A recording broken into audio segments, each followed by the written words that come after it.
வேத பயணத்தில் இன்று நாம் பார்க்க போவது மனுஷனுடைய வழிகள். நீதிமொழிகள் 5:21. மனுஷனுடைய வழிகள் கர்த்தரின் கண்களுக்கு முன்பாக இருக்கிறது. அவனுடைய வழிகள் எல்லாவற்றையும் அவர் சீர்தூக்கி பார்க்கிறார். மனுஷனுடைய வழிகளை கர்த்தர் பார்க்கிறார், அவைகளை நன்கு அறிந்திருக்கிறார்.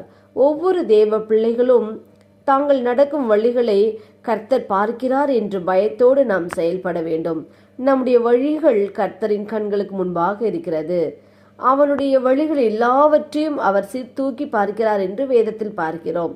ஆம், உங்கள் வழிகளும் கர்த்தரின் கண்களுக்கு முன்பாக இருக்கிறது. அவர் அதை சீர்தூக்கி பார்த்து நடத்துவார்.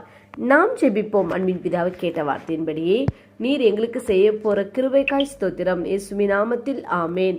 கர்த்தர் தாமே இந்த வார்த்தைகளை கொண்டு உங்களை ஆசீர்வதிப்பாராக. ஆமேன்.